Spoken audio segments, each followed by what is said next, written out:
Merci à tous les participants. Aujourd'hui, j'ai la chance de pouvoir vous présenter euh, une conférence sur vieillir, ça change une vie. Alors, évidemment, le vieillissement, c'est large. On va pouvoir traiter aujourd'hui l'ensemble de la thématique, mais on va regarder aujourd'hui, on va s'intéresser aux aspects du fonctionnement cognitif et de l'impact, par exemple, de l'agisme sur le fonctionnement cognitif lors du vieillissement. Alors, je vais partager mon écran. Donc, comme l'a dit le docteur Lucier, je suis professeur adjoint à l'Université du Québec à Trois-Rivières et chercheur régulier au Centre de recherche de l'Institut de gériatrie de Montréal. Et aujourd'hui, on va parler finalement des effets du vieillissement. Puis pour commencer, la première chose dont on va parler avant d'essayer de comprendre comment l'environnement peut impacter le vieillissement, déjà comprendre le phénomène biologique du vieillissement. Ce qui se passe, c'est qu'il y a des changements neurophysiologiques qui s'opèrent avec l'avancée en âge. Puis ici, vous avez l'image d'un cerveau jeune comparé à l'image d'une personne de 94 ans sans troubles cognitifs non dément. Et ce qu'on voit ici, entre les deux, c'est essentiellement une diminution de la matière grise puis de la matière blanche avec davantage finalement de liquide céphalo-réchidien. C'est ce que vous voyez en noir. Et puis ce que vous voyez en blanc et en gris, c'est la matière blanche puis la matière grise. Alors dans le vieillissement, ce qui s'opère, c'est qu'on a des changements au niveau des tissus. Et évidemment, ces changements au niveau des tissus vont avoir des répercussions sur la cognition. Et c'est ça qu'on va comprendre déjà, le processus naturel du vieillissement, c'est comprendre aussi qu'il y a des changements qui s'opèrent au niveau biologique. Et ces changements biologiques, finalement, vont avoir des répercussions sur notre façon certaines actions de la cognition, comme certaines fonctions comme la mémoire, puis d'autres types de mémoire qui vont rester bien préservés. Maintenant, si on s'intéresse au vieillissement cognitif, alors cette fois-ci, qu'est-ce que c'est? Le vieillissement cognitif, c'est essentiellement les répercussions des modifications du vieillissement cérébral sur la cognition. Ici, je vous présente des données de Denis Park qui représentent les capacités cognitives. Donc, dans les capacités cognitives, on va avoir la vitesse de traitement de l'information, on va avoir la mémoire de travail, celle qui nous sert à pouvoir retenir un chiffre ou un numéro de téléphone. On va avoir la mémoire à long terme. Il y a la mémoire à long terme, celle qui nous permet de se souvenir d'événements très particuliers de notre vie, de souvenirs spécifiques. Et puis, on a une mémoire à long terme qui est plus générale, qui nous permet de se souvenir du vocabulaire, des faits marquants dans la société. Alors, il y a ces différentes mémoires qui existent, ces différentes capacités cognitives.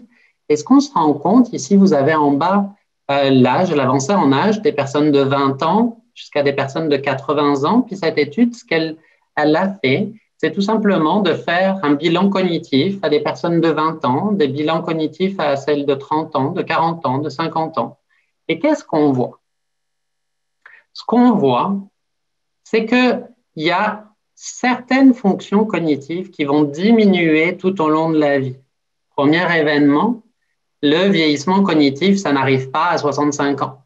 Le vieillissement cognitif, c'est tout au long de la vie qu'il va y avoir des changements qui s'opèrent, mais pas de toutes les fonctions cognitives.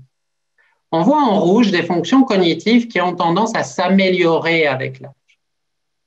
Et ces fonctions cognitives qui s'améliorent avec l'âge, c'est tout ce qui va être de l'ordre du vocabulaire, des connaissances sur le monde, l'expertise. Si vous avez appris plusieurs langues, vous allez continuer à pouvoir parler ces différentes langues. Et donc, en soi, vous avez une somme de connaissances, par exemple à 80 ans, qui est beaucoup plus importante qu'une personne de 20 ans. Parallèlement, les changements neurophysiologiques qui s'opèrent avec le vieillissement cérébral ont des conséquences sur certaines fonctions cognitives. Et notamment, ce qu'on va appeler la mémoire de travail, je vous avais dit, c'est celle qui nous permet de retenir un numéro de téléphone, celle qui nous permet de faire du calcul mental. Ce qu'on observe, c'est qu'elle décline avec l'avancée en âge. On voit également que la vitesse pour traiter l'information, elle va aussi décliner avec l'avancée en âge. Donc déjà comprendre que le vieillissement, puis ça c'est du vieillissement normal, c'est aussi accepter que certaines fonctions cognitives vont décliner et d'autres fonctions cognitives vont s'améliorer. Alors ici, dans ce schéma, je vous présente finalement un parcours, des trajectoires de vieillissement. Puis, l'hétérogénéité, lorsqu'on vieillit, elle augmente avec l'âge. Au final, certaines personnes vont avoir peu d'effets de l'âge, d'autres personnes vont avoir certains effets de l'âge et d'autres personnes qui vont être dans des processus plutôt pathologiques comme la démence, la maladie d'Alzheimer, vont avoir des conséquences très importantes sur le fonctionnement cognitif. Mais la première chose qu'on voit, c'est que dans le vieillissement normal, sans parler de vieillissement pathologique, on a une très forte hétérogénéité.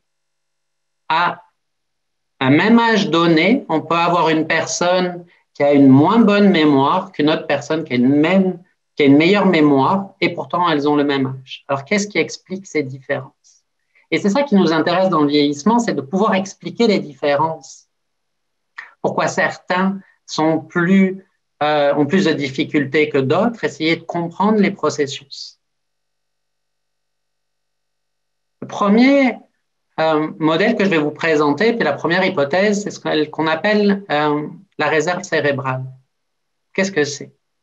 La réserve cérébrale, c'est un concept qui nous permet de dire pourquoi une personne va présenter moins de déclin cognitif qu'une autre personne, et ici sur la base de ce qu'on appelle de caractéristiques du cerveau. En d'autres termes, si j'ai un plus gros cerveau, si j'ai davantage de matière grise, davantage de matière blanche, je vais pouvoir tolérer plus de lésions avant qu'il y ait des effets au niveau de la cognition. Et ça, finalement, ces différences, c'est des différences, on est avec, c'est génétique. Certains ont un plus gros cerveau que d'autres, certains ont une épaisseur corticale plus importante que d'autres, et ça crée des différences dès la naissance entre les individus par rapport à leur capacité à tolérer plus ou moins de lésions dans le cerveau. Et on sait que c'est ces modifications, ces changements neuronaux qui vont entraîner ensuite des changements au niveau de la cognition.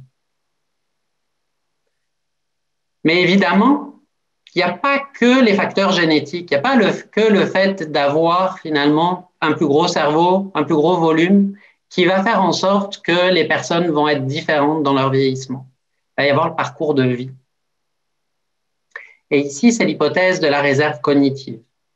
L'hypothèse de la réserve cognitive, ce qu'elle nous dit, c'est que à âge égal, à deux cerveaux de taille égale, on va observer des différences entre les personnes qui ont ce qu'on appelle une haute réserve et des personnes qui ont ce qu'on appelle une basse réserve. Alors, qu'est-ce que ça veut dire? Certaines personnes, à un même âge donné, même cerveau donné, il y en a qui performent mieux que d'autres. Il y en a qui ont des performances en mémoire qui sont meilleures que d'autres. Et ça, c'est lié à quoi? Ben, c'est lié à l'éducation. Une grande partie de l'explication tient au nombre d'années d'études. Mais ça, c'est ce qu'on mesure.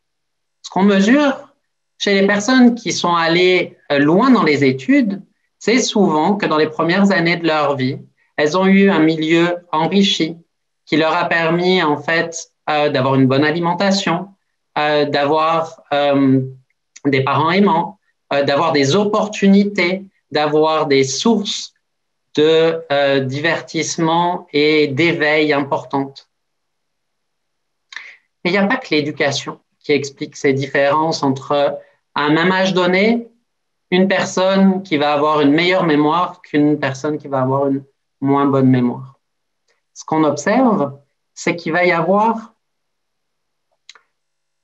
à la fois des difficultés sur... il va y avoir... pardon, excusez-moi. Je viens de voir en fait dans le chat qu'il y avait une question. À mon âge, est-ce que je peux construire une réserve? Oui. Alors ici, évidemment, il y a l'éducation qui compte. Il n'y a pas uniquement que l'éducation, il y a aussi les activités que vous allez réaliser tout au long de la vie. Alors, le fait de travailler dans certains secteurs cognitivement stimulants où vous allez opérer des activités, des tâches de travail qui font en sorte que ça stimule vos neurones, ben ça va faire en sorte que vous allez augmenter votre niveau de réserve. Et évidemment, il y a l'éducation, il y a les activités cognitivement stimulantes, comme le travail cognitivement stimulant ou des loisirs cognitivement stimulants. Et puis, il y a la retraite. Et la retraite, ce n'est pas synonyme de, finalement, est-ce que, pour autant, on doit arrêter de stimuler les neurones?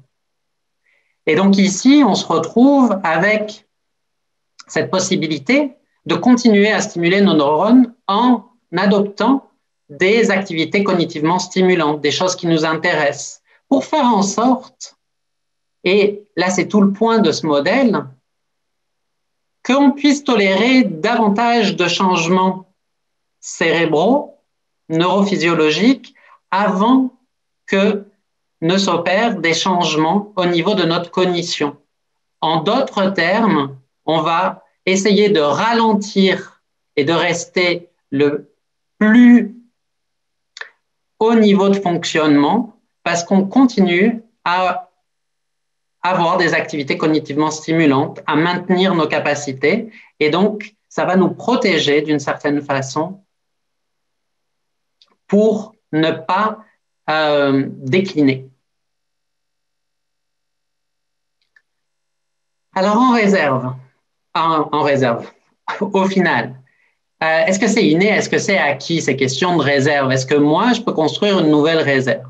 Est-ce que j'ai pas eu une éducation suffisamment élevée, j'ai pas eu génétiquement un plus gros cerveau? Est-ce que au final, je suis perdu? Non, absolument pas. Ici, c'est les résultats en fait de plusieurs études qui nous montrent en fait que un plus gros cerveau, davantage de connexions neuronales, davantage de densité synaptique, va faire en sorte qu'on tolère davantage de lésions. Par contre, ce qu'on observe, c'est que les maladies psychiatriques, chroniques, les troubles développementaux, les traumatismes crâniens, ça va faire en sorte que ça va fragiliser notre cerveau et donc on va avoir plus de lésions cérébrales. Où on peut agir, c'est sur l'environnement. Puis l'environnement, on a notamment ici tout ce qui va être de l'ordre d'activités cognitivement stimulantes, des loisirs cognitivement stimulants, mais également participe certainement la nutrition, la stimulation sociale. Alors, j'ai une question qui me demande, est-il vrai qu'on peut rester jeune dans sa tête? Oui, ça c'est important, puis on va y revenir dans la deuxième partie de cette conférence, à savoir que garder l'envie de découvrir et d'apprendre des choses, c'est ça qui participe au fait de maintenir son fonctionnement cognitif et justement de garder son autonomie. Alors, on a vu ici un modèle qui nous permet de comprendre qu'il y a à la fois des choses qui sont génétiquement écrites et il y a à la fois l'environnement qui a un impact sur les changements cognitifs qui s'opèrent lors du vieillissement. Et on est capable d'agir sur ce vieillissement, sur ces changements cognitifs qui s'opèrent en maintenant notre cognition par la pratique d'activités cognitivement stimulantes notamment. Mais sur la cognition, il n'y a pas que ces activités cognitivement stimulantes, il y a tout l'environnement qui va jouer pour faire en sorte qu'on va devoir s'adapter et nos capacités cognitives vont devoir s'adapter aux événements de vie. Parce que la vie, c'est des naissances, c'est des décès, c'est des mariages, c'est des divorces, c'est des périodes de chômage, c'est des changements, des reconversions au travail, c'est le passage à la retraite. Alors, évidemment, toutes ces épreuves, ces changements majeurs demandent des capacités cognitives, puis vont demander une adaptation. Ici, dans cette étude de l'École en santé publique d'Harvard, nous montre que parmi les expériences qui sont les plus stressantes, un quart de ces expériences vécues tout au long de la vie sont des expériences au niveau du travail, des problèmes au niveau du travail et des problèmes qui sont liés à des transitions de vie majeures et des changements de vie majeurs. Alors ici, on commence à comprendre que le vieillissement, évidemment, ça tient compte d'un environnement et si on adopte un mode de vie cognitivement stimulant, une alimentation saine, on y reviendra, et faire du sport, limiter la sédentarité, ça c'est important, mais également, il va falloir aussi être capable de dépasser les événements de vie majeurs. Et ces événements de vie majeurs vont possiblement, si on ne réussit pas à les dépasser, affecter notre cognition. Alors, je vais vous parler aujourd'hui d'un événement de vie majeur qui est la transition vers la retraite, qui est la prise de retraite. Dans notre société occidentale, la prise de retraite, alors j'ai juste une question dans le question-réponse, les antidépresseurs pris au long terme influencent-ils la perte de mémoire? Oui. Dans ce modèle ici, évidemment, à un moment donné, on a un effet toxique des médicaments, notamment des psychotropes au long terme. Alors, on essaye de réduire les doses, on essaie de trouver des alternatives et la question est toujours de vérifier l'équilibre entre, d'un côté, préserver le fonctionnement cognitif et puis de l'autre côté, préserver le bien-être de ne pas être en dépression. Et là, c'est toujours un équilibre qu'il faut doser, qu'il faut discuter, qu'il faut parler avec son médecin. Et qu'est-ce qu'on privilégie? Parce que ce qui est le principal, c'est d'être heureux dans son vieillissement. Alors, je continue sur cette fois-ci les aspects des changements de vie et notamment ici la question de la prise de retraite, comment ça peut affecter la cognition. 3 grandes études épidémiologiques nous sont parvenues, une aux États-Unis, une menée en Europe, une menée en Angleterre. Les 3 mettent en évidence qu'avant la retraite et après la retraite, on a un changement qui s'opère, un déclin cognitif par rapport à des personnes de même âge qui n'auraient pas pris leur retraite. On a un effet sur le fonctionnement cognitif, on a un effet sur la mémoire lorsqu'on prend la retraite. Et cet effet, dans les études, il est monté dans les premières années de la prise de la retraite. Alors cet effet, on revient sur ce que je vous ai montré précédemment sur qu'est-ce que c'est que le vieillissement cognitif. Vous vous rappelez, le vieillissement cognitif, ça va toucher la mémoire de travail, ça va toucher la mémoire de souvenirs très spécifiques qu'on appelle épisodiques, des épisodes particuliers de la mémoire, et ça va toucher la vitesse de traitement. Et comme par hasard, la prise de retraite, ça touche exactement les mêmes processus cognitifs. Donc, à la retraite, ça va être, là encore, la mémoire de travail, la mémoire des épisodes qui va être davantage altérée que chez les personnes qui n'ont pas pris leur retraite. Alors, vous allez me dire, mais c'est pas parce que je prends ma retraite que je sens que j'ai eu des changements, c'est pas vrai ce qu'ils me racontent. Et vous avez raison, parce que ici, c'est des moyennes, c'est des études épidémiologiques. Et ce qu'on se rend compte, c'est qu'il y a une très forte hétérogénéité. Et ici, il faut garder en tête que dans les études, ce qui a été mis en évidence, c'est des patterns. Et dans les patterns, qu'est-ce qu'on a mis en évidence? Notamment, c'était que les personnes qui avaient eu des activités à forte demande cognitive, donc des tâches de travail qui sollicitaient de façon importante la cognition, et bien ces personnes-là, à la retraite, présentaient moins de déclin cognitif. Ça, premier élément. Et un deuxième élément qui, cette fois-ci, porte sur le niveau de contrôle qu'on a sur la tâche de travail, c'est-à-dire le niveau de décision qu'on pouvait avoir sur la tâche de travail. Et les personnes qui avaient une tâche de travail pour lesquelles elles pouvaient décider comment la faire, elles présentaient un plus faible taux de déclin cognitif à la retraite. Alors ici, à la vue de ces deux résultats, on pourrait conclure et se dire que, bon, ben évidemment, c'est que les personnes qui ont un métier cognitivement stimulant qui vont bénéficier de moins de déclin. Mais non, parce que c'est un petit peu plus compliqué les résultats. Ici, je vous présente les résultats assez récents d'une étude qui montre que les personnes, évidemment, qui avaient une activité cognitivement stimulante, donc ici, la tâche de travail ou des loisirs cognitivement stimulants, comme par exemple agir pour des associations avec des postes de façon importante, donc tout ce qui va être bénévolat, mais également des personnes donc, qui ont des postes de direction.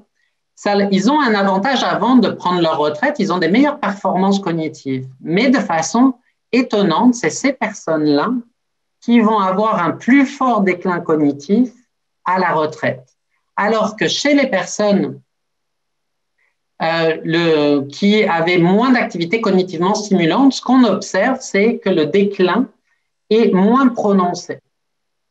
Donc, par rapport à ce résultat assez nouveau et plutôt à l'inverse de ce qu'on pensait en se disant que bon, si j'ai eu une activité cognitivement stimulante tout au long de ma vie, lorsque je prends ma retraite, je suis bien tranquille, je ne vais pas avoir de déclin.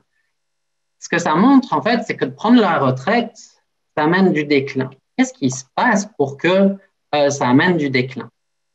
Alors ici, on a une étude en cours à l'Université du Québec à Trois-Rivières qui va porter sur des cadres supérieurs. C'est une étude qui est adaptée à cette situation de pandémie où on fait une étude en ligne et à distance, où on va évaluer des cadres supérieurs du Québec et faire des bilans cognitifs, puis les suivre sur une période de 3 ans et évaluer finalement les différences cognitives qui s'opèrent chez cette population. Alors, pourquoi je vous parle de ce projet puis de cette étude? C'est parce qu'il faut garder en tête que le vieillissement et la retraite souvent ont été explorés comme la retraite, j'arrive à la retraite, je ne fais plus rien. Et les résultats qu'on a des études étaient sensiblement sur ce changement brutal entre une activité cognitivement stimulante tout au long de la vie et du jour au lendemain, une sédentarité excessive, un manque de lien social, finalement un réseau beaucoup plus petit en termes de personnes qui le composent et beaucoup moins de stimulation cognitive et sociale. Et c'est ça qu'on observe. Ce qu'on observe, c'est que ces changements brutaux, évidemment, sont accompagnés de changements cognitifs importants. Je vais y revenir. Mais laissez-moi vous parler, dans cette deuxième partie, de ce qu'on appelle le vieillissement réussi, le fameux vieillissement réussi. On en a entendu parler de partout, le successful aging en anglais. Cette catégorie de la population chez qui le vieillissement, on a l'impression qu'il n'est absolument pas présent. Des personnes qui ne vieillissent pas.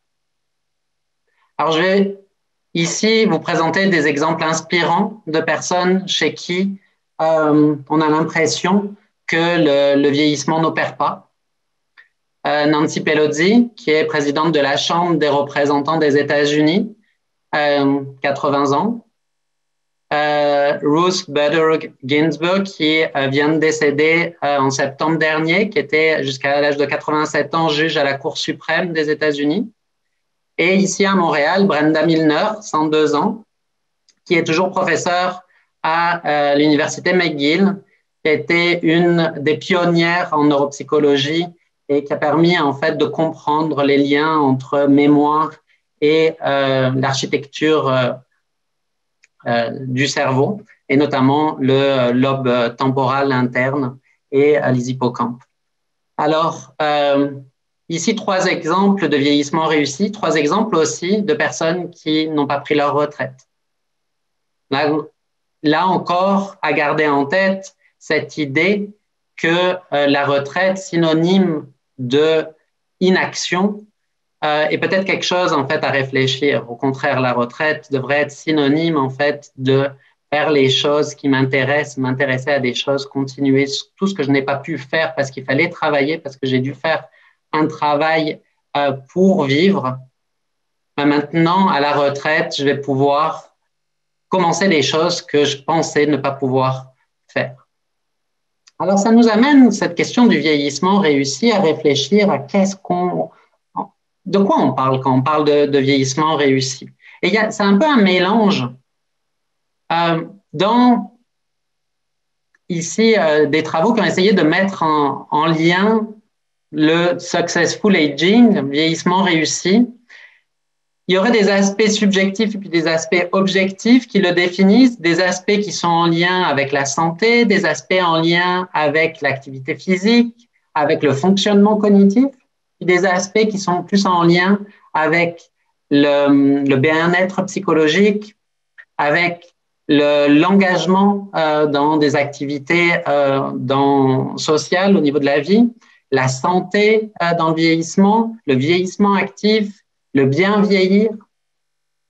Alors évidemment, à la fin, on se retrouve que dans ce vieillissement réussi, on l'associe à un niveau d'éducation élevé, à une bonne santé, à une nutrition de bonne qualité, à des pratiques d'activité physique et intellectuelle stimulantes, au maintien des liens sociaux.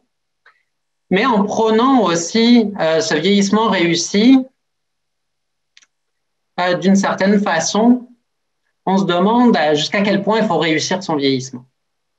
Jusqu'à quel point, ici on voit Michel Claverie qui, dans la classe des catégories 85-89 ans, fait un championnat du monde de 100 mètres. Est-ce que c'est ça le vieillissement réussi? Est-ce que le vieillissement réussi, c'est comme je vous l'ai montré également, ces 3 femmes qui ont un parcours exceptionnel? Puis moi, là-dedans, où je suis? Est-ce que j'ai réussi mon vieillissement sans être cet athlète, sans être cette personne reconnue? Alors, c'est là qu'il faut commencer à s'interroger à ces termes qui sont utilisés. Notamment, cette question de parler de vieillissement réussi, c'est parler aussi de vieillissement mal réussi, de vieillissement échoué, de façon dichotomique. On va opposer le bien vieillir au mal vieillir. Alors, il y a des personnes qui vont devoir se classer entre ces termes. Et d'une certaine façon, avec cette approche très contrastée, on est peut-être en train de renforcer des stéréotypes et des préjugés qui sont liés à l'âge. Ici, une campagne justement sur la question de l'agisme. Qu'est-ce que c'est l'agisme? C'est toutes les discriminations, les stéréotypes, les préjugés liés à l'âge. C'est comme si, en fait, les individus avaient une date de péremption.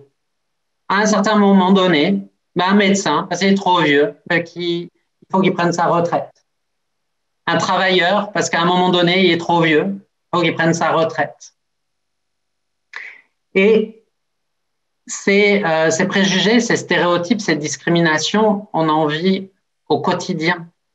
C'est cette personne un peu plus âgée au travail qu'on va voir et qu'on lui dit « Alors, c'est pour quand la retraite ?» On lui renvoie qu'elle est âgée, qu'elle est vieille, et toute cette stigmatisation qu'il y a du vieillissement. Alors, on va essayer de comprendre quelles sont les formes de l'agisme.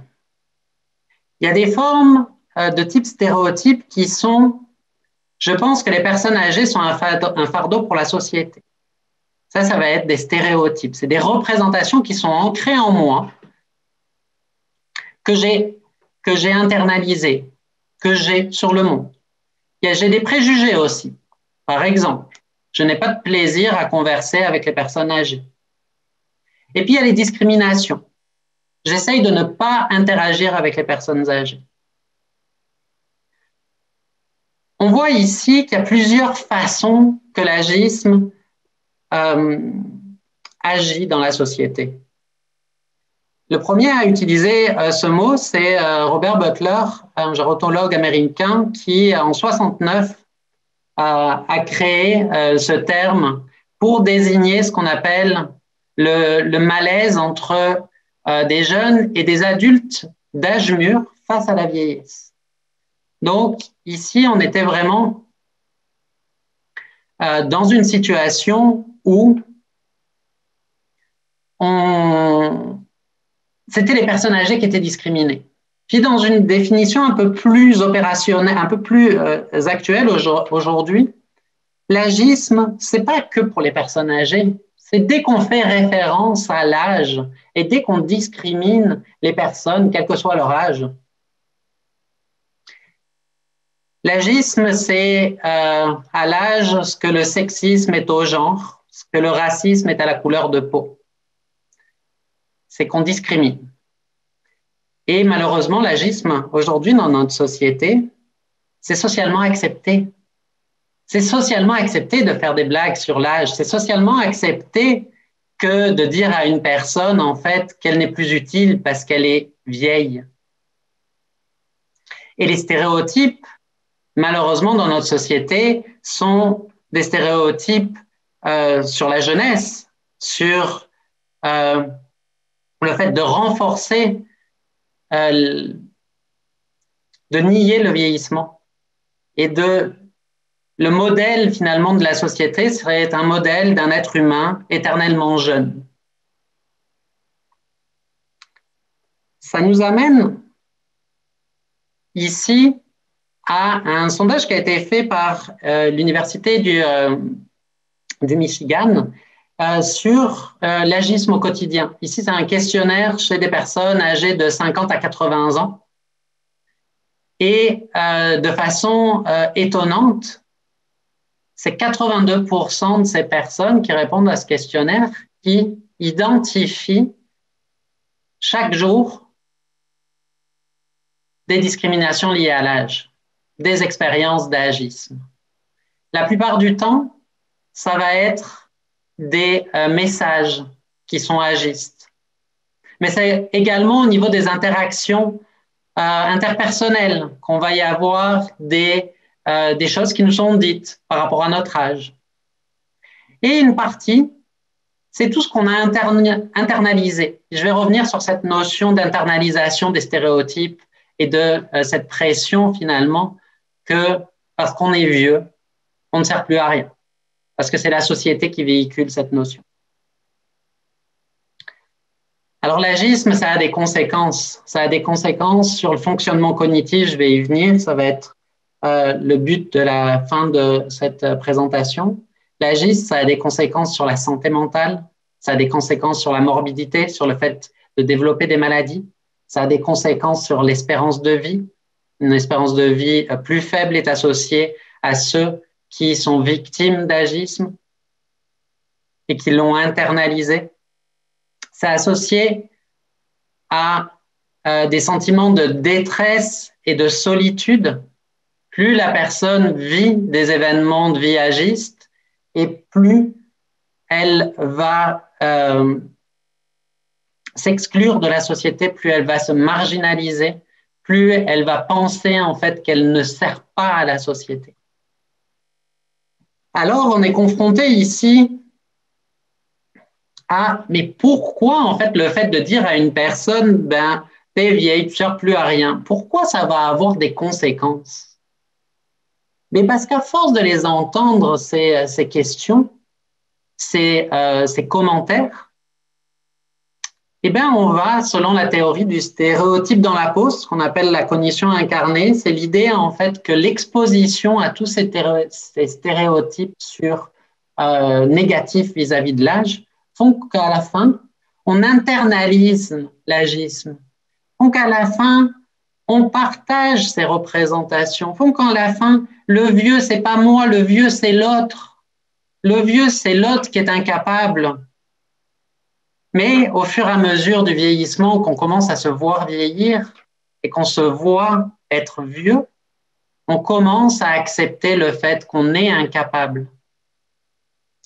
Et on le voit chez les personnes âgées qui ont internalisé les stéréotypes agistes, qui « Oh non, non, non, moi les nouvelles technologies, je les touche pas, je suis pas bonne à ça. » C'est pas vrai. Toutes les études qui montrent en fait que lorsque on apprend à une personne âgée à utiliser les nouvelles technologies, elle est aussi bonne que les personnes jeunes. Donc, ça nous montre bien, en fait, que c'est pas une incapacité en vieillissant qui fait qu'on n'est pas capable d'utiliser l'ordinateur, le smartphone, le téléphone intelligent ou les nouvelles applications. Pourquoi, par exemple, à 70 ans, je ne serais pas capable d'utiliser TikTok? Je suis capable comme tout le monde. Mais la société, c'est pas ce qu'elle véhicule. Et elle nous fait en sorte de nous faire comprendre que non, nous, on ne doit pas, une fois qu'on est vieux, on ne doit plus utiliser ça parce qu'on n'est pas capable, on n'est pas bon. Et ces représentations qu'on a internalisées, ces représentations, elles ont des conséquences sur le fonctionnement cognitif. À force de penser que je suis incapable, que je suis pas bon, parce que la société me le dit, parce qu'elle me le renvoie tous les jours, parce que j'ai des rides, parce que la société ne veut pas que je vieillisse. Mais lorsqu'on évalue les personnes, à quel point elles ont internalisé ces stéréotypes liés à l'âge, les personnes qui ont le plus internalisé ces stéréotypes, c'est les personnes qui vont avoir de moins bonnes performances cognitives. C'est des personnes qui vont avoir des performances en mémoire qui vont être moins bonnes, des performances au niveau de la capacité à donner, par exemple, le plus grand nombre de mots possible en un temps limité, vont être moins bonnes. C'est des personnes qui se sentent, qui se jugent avec une mémoire moins bonne que les autres, parce qu'elles ont internalisé le fait que être vieux, c'est ne plus servir à la société. Et la question ici qui m'est posée, c'est est-ce que je peux lutter contre l'agisme? Ben oui, on peut lutter contre l'agisme, parce que si on lutte contre l'agisme, il va y avoir un bénéfice direct, un bénéfice qui va être pour nous-mêmes, un bénéfice qui fait en sorte que on va être capable de être moins à risque et de se préserver des risques de déclin cognitif. Pourquoi?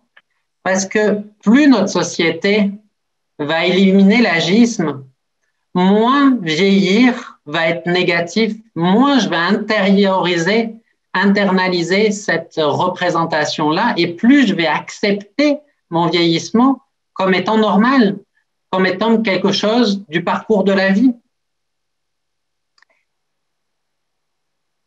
Ici, je terminerai ici cette conférence avec cette phrase et cette campagne qui a été faite pour lutter contre l'agisme. Avant tout, vieillir, c'est vivre. Et avec l'agisme, vieillir, ça devient survivre, parce qu'il faut lutter en fait contre ces représentations. Mais ce qui est important ici, c'est que si vous regardez cette affiche ici, ni l'intelligence, ni la créativité, ni le courage, ni l'expérience, ni la maîtrise en fait qu'on peut avoir de, par exemple, de l'écriture, de l'art de communiquer, tout ça reste préservé avec l'avancée en âge et est meilleur que chez les personnes jeunes.